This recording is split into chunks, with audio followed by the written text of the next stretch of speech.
I'd go to the moon in a nanosecond. The problem is we don't have the technology to do that anymore. We used to, but we destroyed that technology, and it's a painful process to build it back again. We destroyed that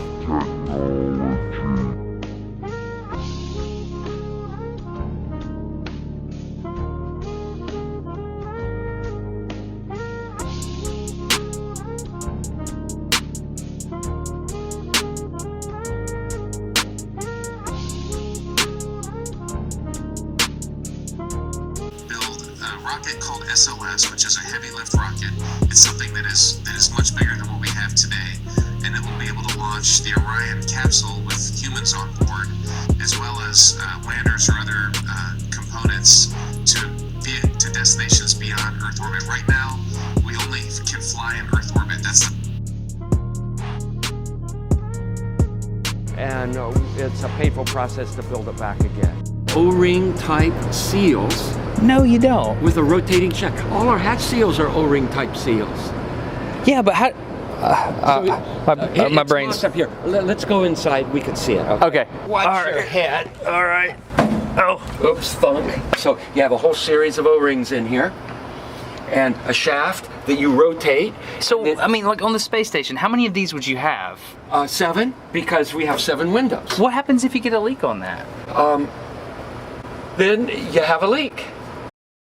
You just have a leak, and what you would do is lose air. Yeah, you would probably seal the whole cupola off, and then there's probably a plant. So my question is, how can you operate a lid on the outside of the space station by manipulating something mechanical on the inside of the space station without losing air pressure? It's called real good engineering. When you looked up at the sky, could you actually see the stars and the solar corona in spite of the glare? We were never able to see stars from the lunar surface or on the daylight side of the moon by eye without looking through the optics. I don't recall during the period of time that we were photographing the solar corona what stars we could see. I don't remember seeing any. Whilst From in Mark space, Cameron. This is from Mark Cameron. Whilst in space, have you ever looked away from Earth into the black void? Yeah. All because the you can time. see. Yeah, because you can see the stars. Oh yeah. You know, and pretty much all the time you can see the stars. The sky is a deep black when viewed from the moon, as it is when viewed from cislunar space, the space between the Earth and the moon. And we could not see stars. Well, there's all the stars there. And the cool thing is about it, you can see it during the day. Space, and you're on the sun side of the orbit. The sunlight washes out all the starlight, so you can't see any stars, just like here on Earth. You can see it during the day. The sunlight washes out all the starlight. Yeah, you can't. So you can't see any stars. And there's more than stars. You can see planets. So you can't see any stars. Yeah, you can't. You can Right. see moons. You see the gas Magellan clouds of the you Milky Way see galaxy. The sunlight, then when you look out into deep space away from the sun, it's the darkest black you can imagine. The sky, of course, was black.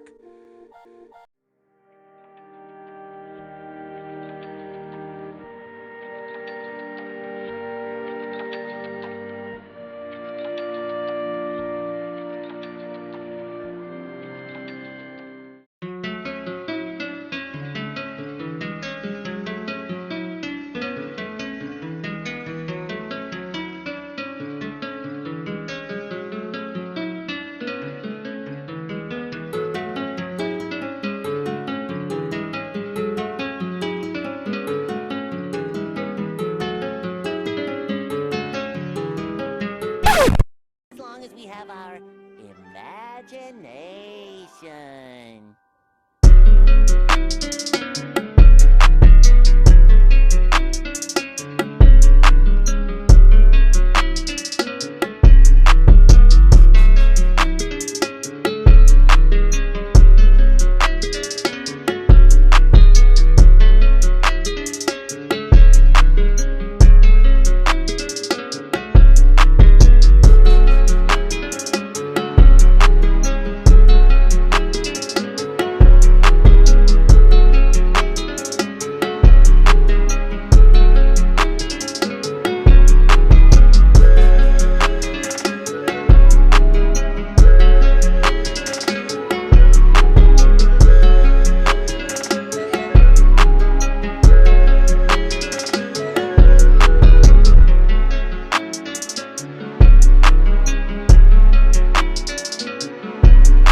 doesn't have it either. The Smithsonian doesn't have it. Johnson doesn't have it. Right. We've been unable to track it down. I mean, we don't know where this telemetry data ended up, and we don't know what path it may have taken. So.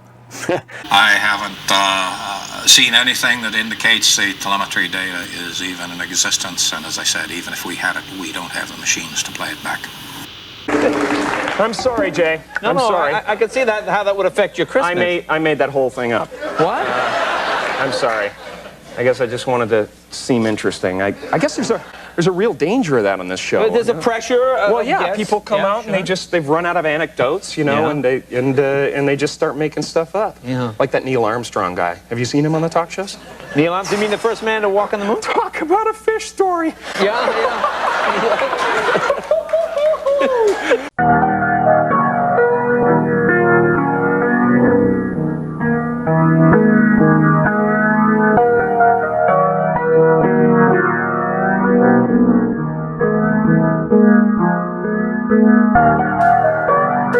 Part of the activity associated with Starfish Prime was the array of scientific instrumentation organized by AEC and DoD laboratories. Installations were crowded on Johnston Island itself, at sea, in the air, and at stations established throughout the entire Pacific area to measure the widespread detonation phenomena from the 1.45 megaton weapon set to burst 400 kilometers high. Talk about a fish story.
bleach.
Why has nobody been to the moon in such a long time?